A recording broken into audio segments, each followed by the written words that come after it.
হে আল্লাহ নবী সাল্লাল্লাহু আলাইহি সাল্লাম, আমি আমার একজন নয়, দুইজন নয়, তিনজন নয়, চারজন নয়, আমি আমার এক দুই তিন চার করে আমি আমার 8 জন কন্যাকে মাঠে নিয়ে গিয়ে মাটি খুঁড়ে জীবন্ত পুঁতে দিয়েছি। হে আল্লাহ নবী সাল্লাল্লাহু আলাইহি সাল্লাম, তবে আমি এত বড় পাপের কাজ করেছে, এত বড় যে পাপের কাজ করেছে, এর ক্ষতি কি হতে পারে? আমি এই গুনাহ থেকে যে আল্লাহর কাছে ক্ষমা চাইব, তবে কিভাবে আল্লাহর কাছে ক্ষমা নেব? নবীজি আমার বললেন, হে কায়েস ইবনে আসিম, শোনো, তুমি এমন একটা পাপের কাজ করেছো, একজন নয়, দুইজন নয়, তিনজন নয়, তুমি তোমার 8 জন কন্যাকে মাঠে নিয়ে গিয়ে মাটি খুঁড়ে জীবন্ত পুঁতে দিয়েছ। তবে শুনে রেখো, আতিক আন কুল্লে ওয়াহিদিন মিনহা রাকাবাতান, তুমি এই গুনাহ থেকে নিজেকে যদি পরিত্রাণ করাতে চাও, নিজেকে যদি পাক করাতে চাও, তাহলে শুনো, প্রত্যেকটা কন্যার বিনিময়ে একটি করে গোলাম আজাদ করে দাও।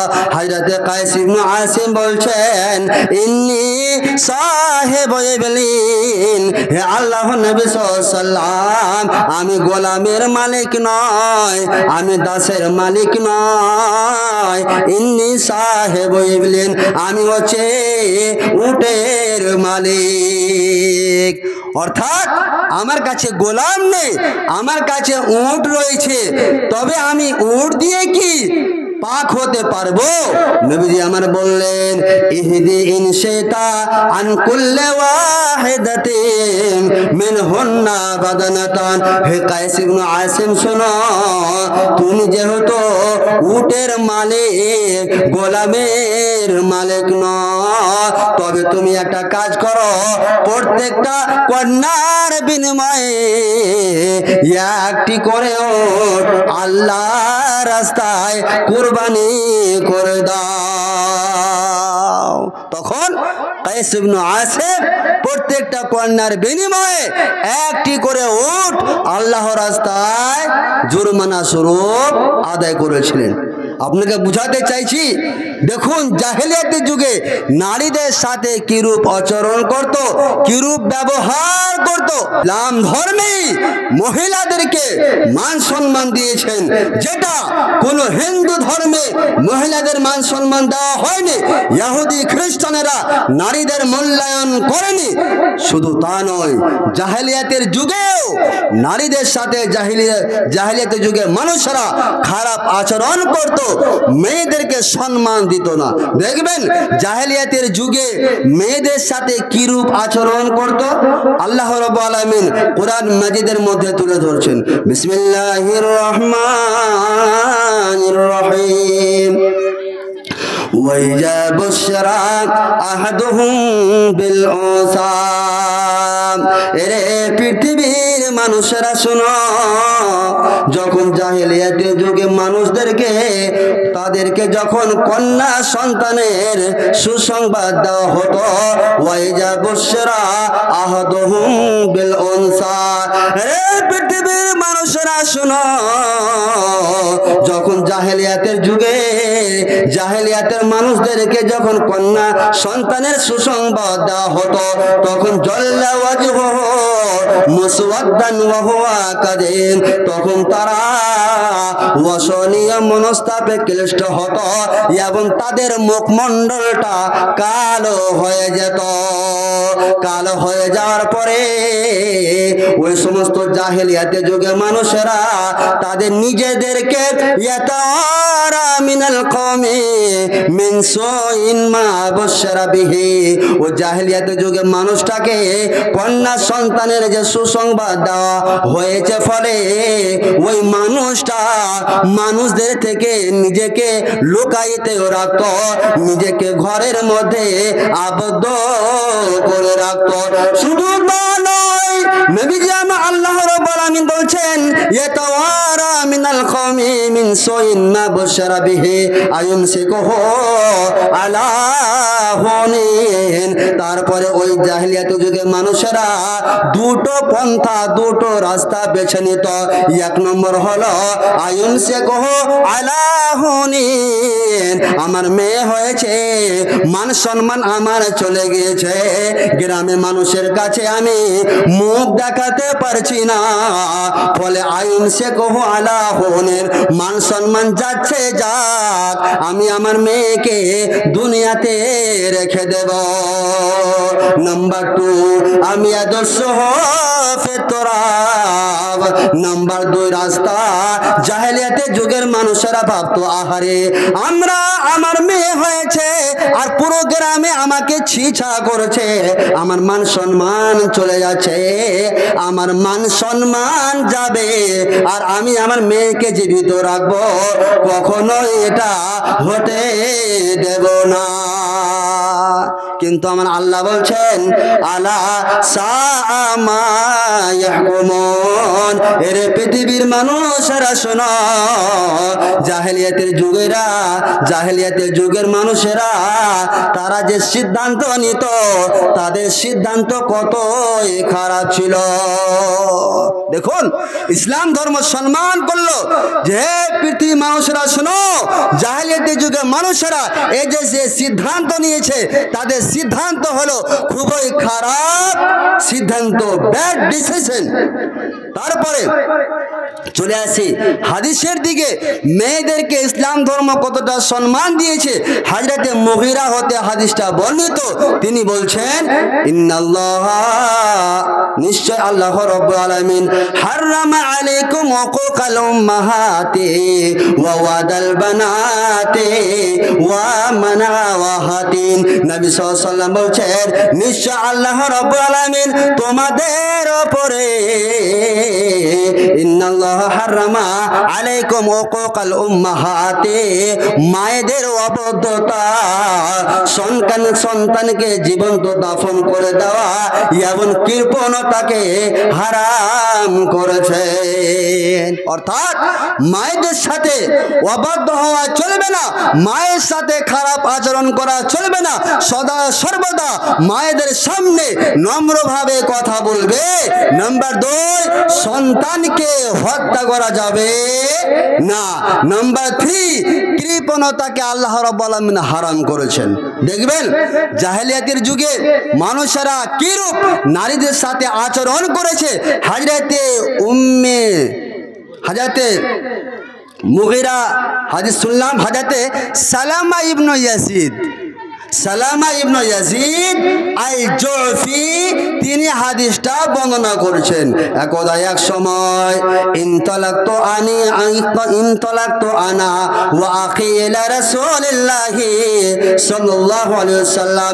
হযরতে সালামা ইবনে ইয়াজিদ আল জুফি তিনি নিজেই হাদিসটা বলছেন, একদা এক সময় আমি এমন আমার ভাই নবী সাল্লাল্লাহু আলাইহি ওয়াসাল্লামের কাছে গেলাম, যাওয়ার পরে বললাম ইয়া রাসূলুল্লাহ সাল্লাল্লাহু আলাইহি ওয়াসাল্লাম, হে আল্লাহর নবী সাল্লাল্লাহু আলাইহি ওয়াসাল্লাম, ইন্না উম্মানা মুলাইকা, নিশ্চয় আমাদের মা একজন নয়, আমাদের মা ইন্না উম্মানা মুলাইকা, নিশ্চয় আমাদের মা মুলাইকা কানাত তাসিলুর রাহিমা, আত্মীয়দের সাথে সম্পর্ক রাখতেন, ওয়া তাকরিজ জাইফা, এবং আমাদের বাড়িতে যখন অতিথি আসতেন মেহমান আসতেন নিশ্চয় আমাদের মা এই ভালো কাজগুলো করতেন।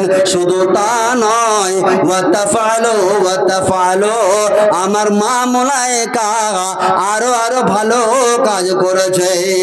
হে আল্লাহর নবী সাল্লাল্লাহু আলাইহি ওয়াসাল্লাম, ফাহাল জালিকা নাফিহা শায়ান, আমার মা যে এই সৎ আমলগুলো করেছে, তবে এইগুলোকে কিয়ামতের মাঠে কোনো উপকারে আসবে কি? নবীজি বললেন লা, এগুলো কোনো উপকারে আসবে না। তারপরে সালামা ইবনে ইয়াজিদ আল জুফি বলছেন, তারপরে আমি বললাম হে আল্লাহ নবী সাল্লাল্লাহু ফাইন্নাহা কানাত ওয়াদাত উখতাল লানা ফিল জাহিলিয়াতি। হে আল্লাহ নবী সাল্লাল্লাহু আমার মা মুলাইকা এত ভালো মানুষ ছিলেন, তবুও আমার মা মুলাইকা আমাদের মধ্যে একজন বোনকে মাঠে নিয়ে গিয়েছিলেন। মাঠে নিয়ে গিয়ে মাটি খুঁড়ে আমার বোনকে জীবন্ত মাটিতে পুঁতে দিয়েছে। ফাহাল জালিকা নাফিউহা শাইআন। তবে আমার মা জাহেলিয়াতের যুগে এই যে পাপের কাজটা করেছে, এই যে পাপের কাজ করার কারণে কিয়ামতের মাঠে কোনো ক্ষতি হবে কি? নবীজি আমার বললেন আল ওয়াইদাতু ওয়াল মাউদাতু কিলাহুমা ফিন্নার। যে ব্যক্তি দাফন করেছে এবং যাকে দাফন করা হয়েছে উভয়ে জাহান্নামে যাবে।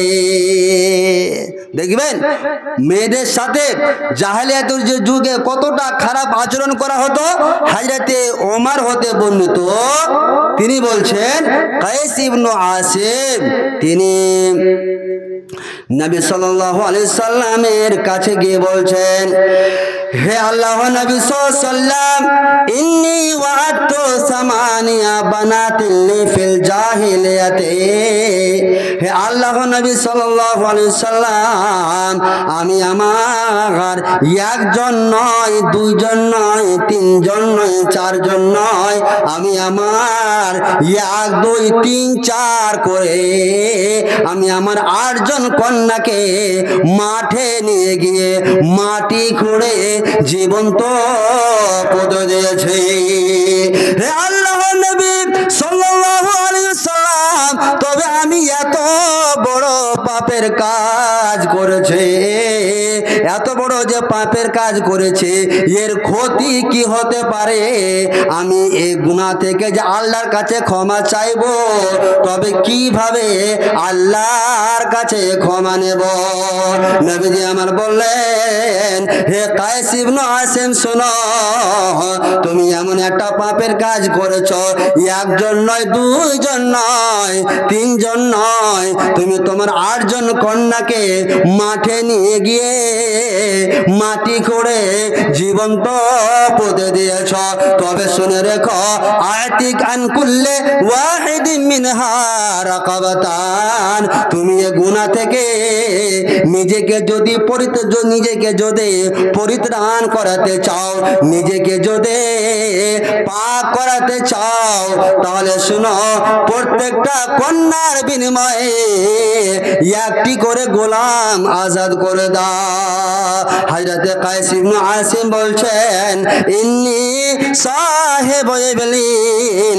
হে আল্লাহ নবী সাল্লাল্লাহু আমি গোলামের মালিক নয়, আমি দাসের মালিক নয়। ইন্নী সাহেবে ইবলিন, আমি হচ্ছে উটের মালিক। অর্থাৎ আমার কাছে গোলাম নেই, আমার কাছে উট রয়েছে, তবে আমি উট দিয়ে কি পাক হতে পারবো? নবীজি আমার বললেন ইহদি ইনশিতা আন কুল্লি ওয়াহিদাতিন মিনহুন্না বাদানাতান। হে কায়েস ইবনে আসিম শোনো, তুমি যেহেতু উটের মালিক, গোলামের মালিক নয়, তবে তুমি একটা কাজ করো, প্রত্যেকটা কন্যার বিনিময়ে 1টি করে উট আল্লাহর রাস্তায় কুরবানি করে দাও। তখন কায়েস ইবনে আসিম প্রত্যেকটা কন্যার বিনিময়ে 1টি করে উট আল্লাহর রাস্তায় জুরমানা স্বরূপ আদায় করেছিলেন। আপনাকে বুঝাতে চাইছি, দেখুন জাহেলিয়াতের যুগে নারীদের সাথে কিরূপ আচরণ করত, কিরূপ ব্যবহার করত। মেয়ে জন্ম নিয়েছে মানে বাপের মান সম্মান সব শেষ হয়ে গেল। গ্রামের লোক জিজ্ঞেস করে ছেলে না মেয়ে হয়েছে? মেয়ে হয়েছে। ছি ছি ছি, তোর মেয়ে হয়েছে? এইরকম ব্যাপার ছিল। আজকে দেখুন মেয়ে হয়েছে তবু আদরের, কিছুদিন আগে একটা ভিডিও দেখলাম যে হসপিটালে মেয়ে হয়েছে, ফলে বাড়ির পুরো পরিবার হসপিটালে গিয়ে সুসম্মানের সাথে মালা পরিয়ে সে বাচ্চাটাকে, বাচ্চার মাটাকে বাড়ি নিয়ে আসলো খুশিতে, মেয়ে হয়েছে বলে।